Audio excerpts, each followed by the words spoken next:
Hey everybody, welcome back. So as promised from last week's video, I am going to show you how I'm going to go ahead and paint this piece. What I've done is I've oiled the rest of it, and some of the oil has kind of crept into the carving a little bit more than I was hoping it would. So what I'm going to do before I start anything is just hit it with a little deglazer,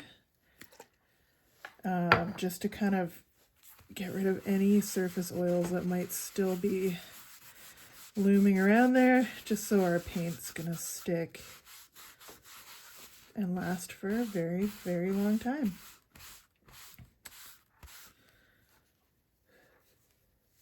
And this stuff stinks. It's super stinky, so make sure you're in a well ventilated area. You've got fans on. I got a window cracked. I live with somebody that has sensitivities to smells like this, so I'm extra conscientious because I am in the house versus like an outbuilding or whatever. I don't like to use this stuff that often, and luckily they are not home right now, so I'm going to take care of this real quick.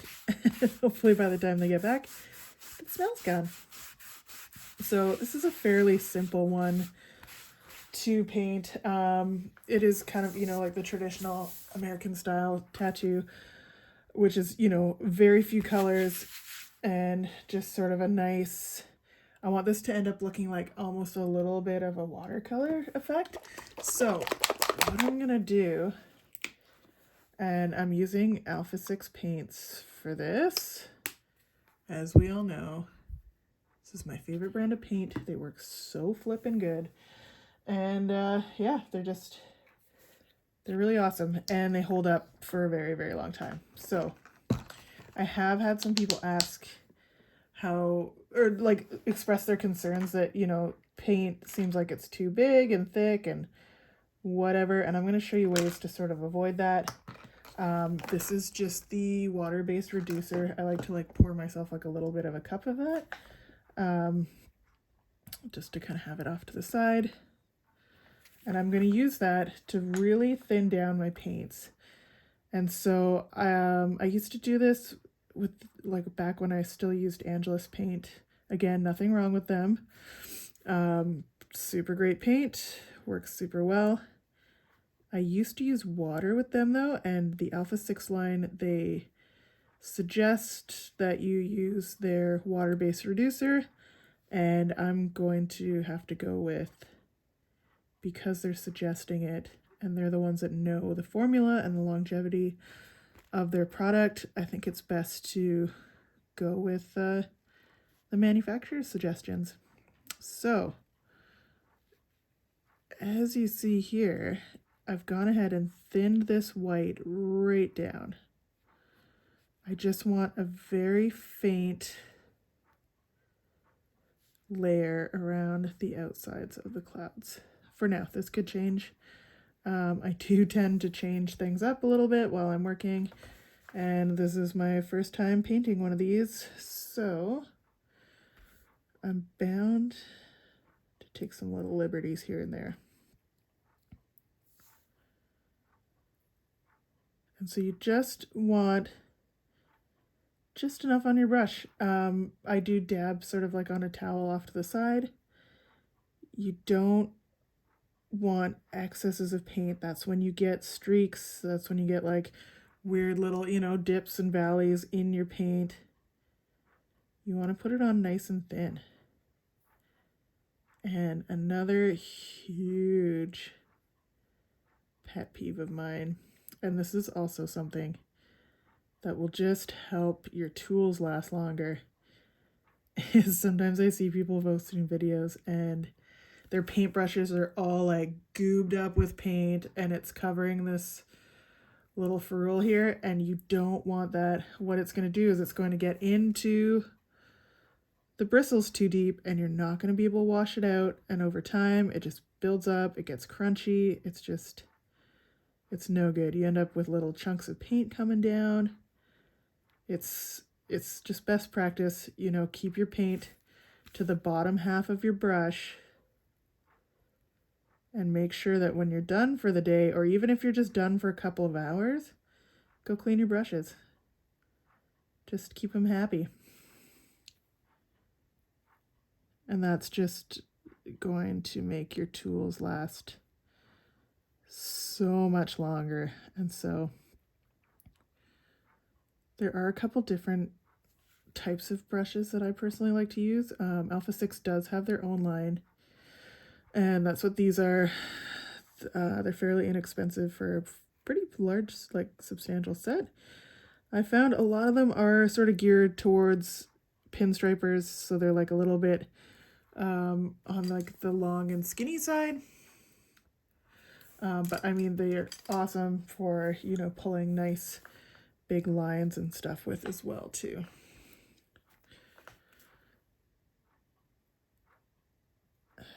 And as I ramble on, you can see I'm starting to build up a little bit of a layer of paint.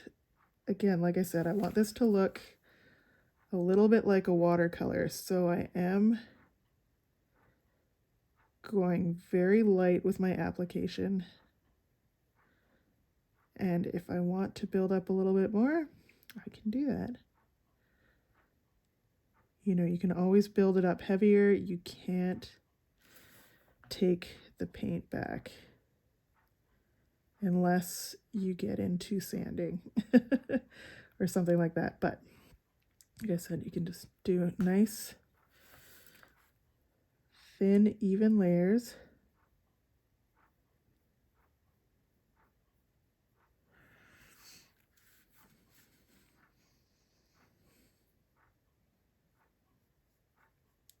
Just adding some of the little white caps of the waves.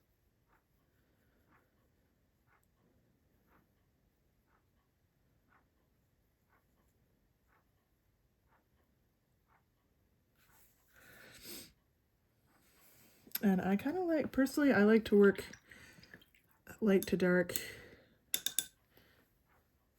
as I'm going along. So I am going to sort of cover the bits that I want to keep in lighter colors. So we're going to go and move on. I'm going to mix a little bit of sort of a taupe color in with the white just to get going on the sails. I am also going to add a little bit of this into the parts that I just did. Don't be scared to get your hands in there too. A lot of the times I'll start like a little section and then I'll just kind of smudge it out and blend it a little bit with my fingers.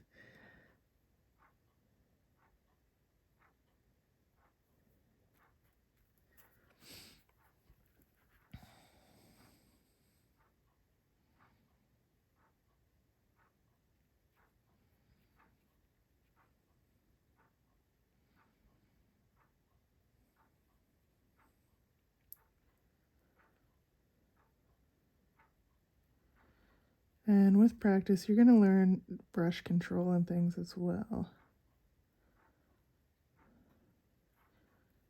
I like to start with sort of like the outlines of the piece, get those nice and squared up, and then just color in the middle part. And we're not worrying about the lines or anything like that. I mean, stay within them, but actually, you know what? I'm never going to tell somebody not to color outside of the lines. But the lines will all get darkened with the antiquing. And if you notice it's going on a little bit too opaque, I'll just add a little bit more of the thinner over top. I also like to keep like a little rag off to the side. So you can, if you catch it quickly enough, you can soak up that paint. So once I start rounding out, finishing all of the sails, I'm already thinking ahead. I'm gonna go ahead and do like a little bit of a wash of a darker color just to sort of bring out some shadows and stuff on the sails. Again, like keeping it fairly simple, but still nicely shaded. So as you can see, you can still see a fair bit of that leather still coming through. Again, like you want to really thin your paints down and build them up slowly. If you do want to go for like more of a bold overall look, that's absolutely cool too. You know, do whatever you want. This is just sort of what I'm going for with this one. That's just my own preference. There's absolutely no right or wrong in art.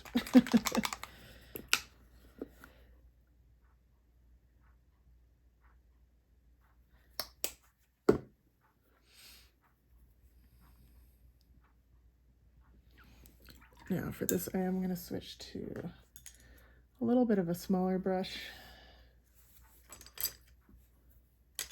The nice thing about some of these sets too is it does come with a lot of different shapes and options, and you can really pick which ones that you like the best. I know I like sort of like flat square brushes for some things, or little angular ones. It just sort of depends on what I'm working on and a little bit with my mood for the day. So just very gently adding a little bit of a shadow in here. Again, we will be antiquing this too, so we'll get a little bit of a texture and stuff with that as well. Or sorry, a little bit of accenting.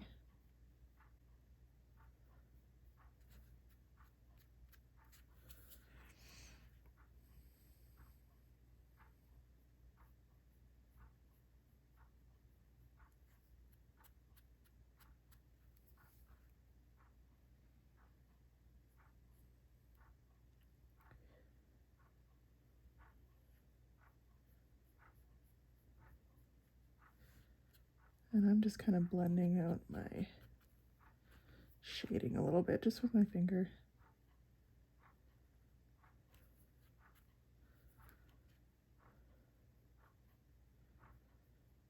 And you'll see as it dries, it does change color a little bit too. So I have seen some people also work with like a little scrap of leather beside them, which I think is also a very smart idea. And then you can kind of see your colors, how they're going to look when they're dry, before you go ahead and commit to them on your actual piece.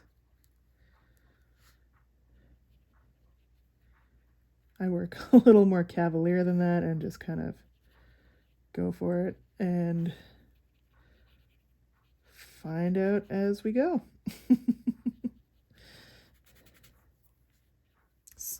So one thing you might also want to do too, if you're unsure of how to do your shadows, you want to think about it like there's a light shining in from one specific point. So we're just gonna get into like a little bit of art theory here, but so anything that light would be hitting, there's obviously going to be a shadow to the opposite side of it. So because this is also a three-dimensional piece, because we have carved, you know, and added that extra bit, or sorry, that extra dimension in there. So you can actually just directly turn on a lamp and it's going to pretty much guide you where you want to be laying down those extra shadows. And I didn't feel as though my first pass was quite dark enough. And now I'm just going back through and doing a second. The thing I like about going nice and light with something like this and a little more faded, it just kind of gives it sort of that like already on its way to a really nice patina look when it's like fresh out of the gate. And because this is a laced up little sort of hippie bag, I think it's going to go really, really well with the style of the bag and the painting. This paint does dry very quickly as well, so I do find it's good to be conscientious of that and just work on one sort of smaller section or space at a time. Don't do like a drop of paint over here and then work on stuff over here and expect that that's going to be able to be blended out very easily, because it's not. It's going to end up drying, and to try to feather out a big like spot of already dried paint is just a lot more frustration than needs to exist. So for the waves, I'm going with like a little bit of a dark, sort of an olive, like a touch of an olive color to it.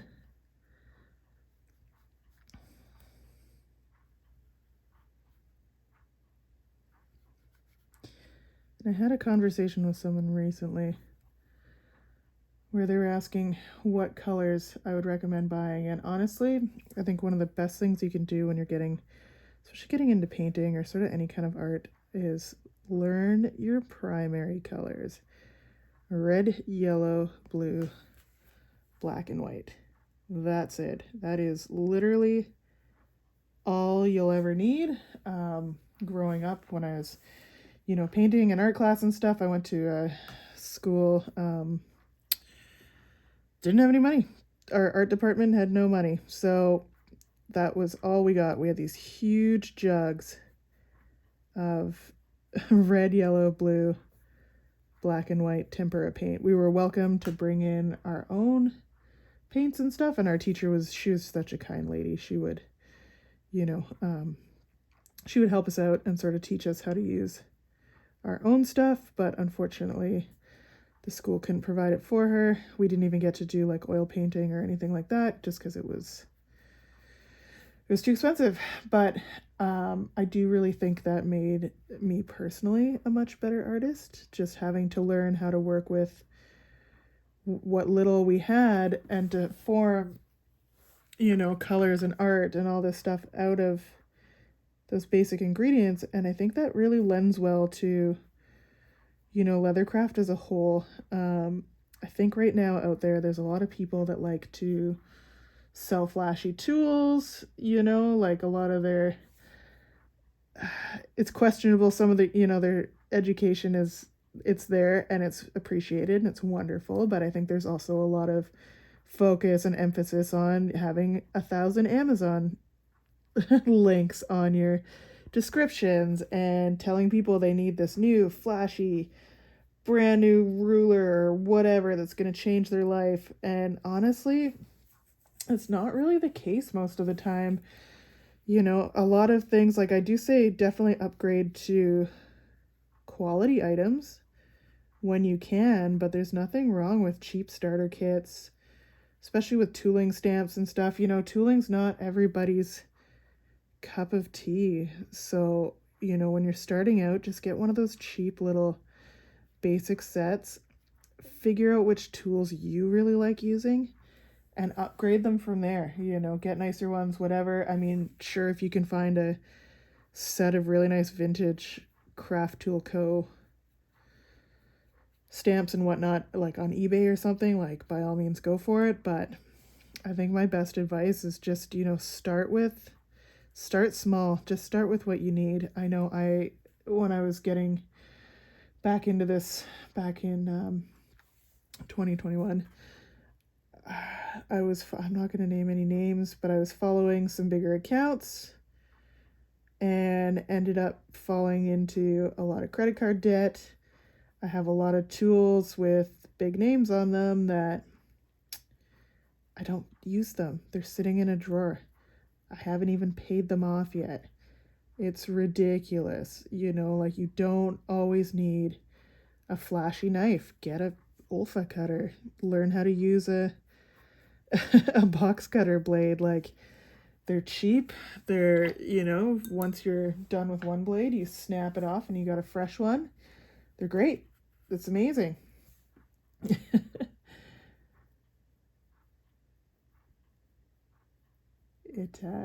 you know, your tools don't always, your flashy, expensive tools don't always equate to a better artist or maker, or however you want to say it. So, having said that, don't feel pressured to buy things just because you see other people using them. Figure out on your own a little bit what you like using. Don't use paints because I say they're good. Use them because you've tried them and you like them. That's about the best advice I can give.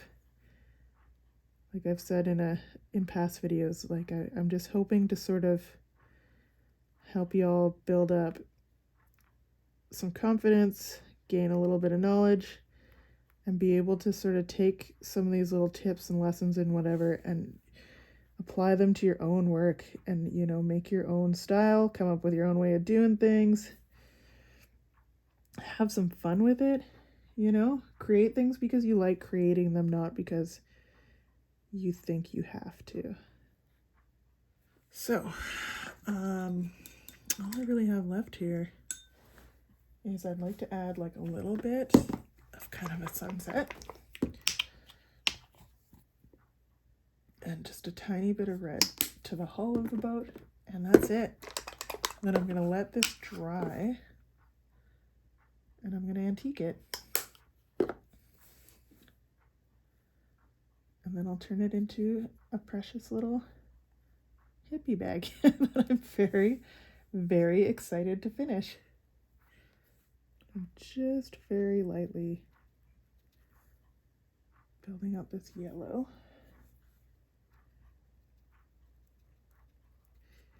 And the reason I'm dabbing it instead of, you know, pulling like a traditional brush stroke or whatever is I'm kind of diffusing it. So it's not ending in a definitive line.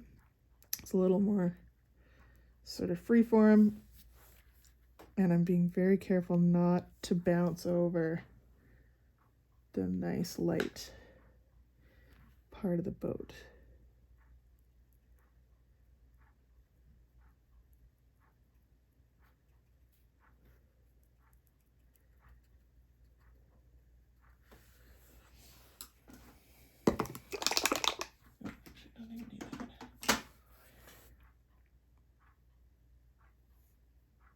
So as I was going on about before, like I said, it's good to know your primary colors. I do have red and yellow out, so I'm going to make a little bit of an orange just to sort of blend the two together.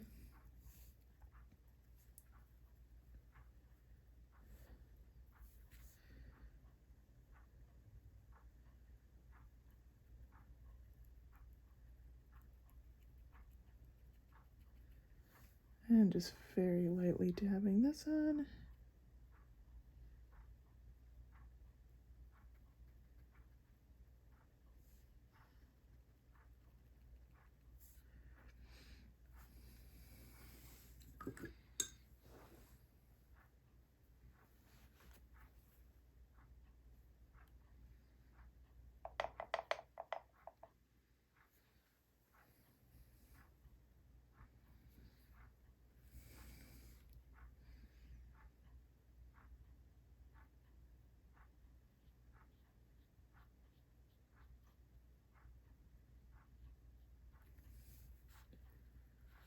So there's our little hull.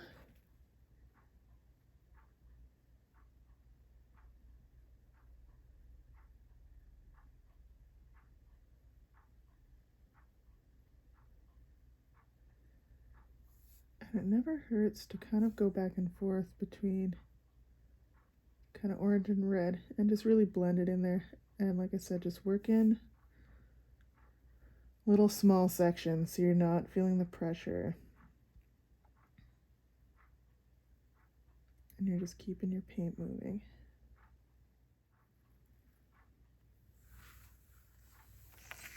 And there we have it. It's really starting to come together. So from here, what I'm going to do is I'm going to let this all dry. I'm going to go over it with a layer of clear coat. And for that, I just use the leather textile gloss and clear coat. And the nice thing about these paints too is they also work on fabric, which is cool. So if you're painting the insides of wallets or anything, if you like fabric line stuff, you can paint over top of it. You can use it on shoes and things like that. Anyways, yeah, once that's done and set, then I'll antique it. I've got a video, a few videos back, if you want to search it, about taking the stress out of antiquing your pieces. And so I think that's going to be it for our little painting lesson this week. Let me know if you have any questions in the comments, or if there's something else you'd like me to cover in the upcoming weeks. I appreciate you tuning in. And until the next one, friends, have a great week and happy crafting.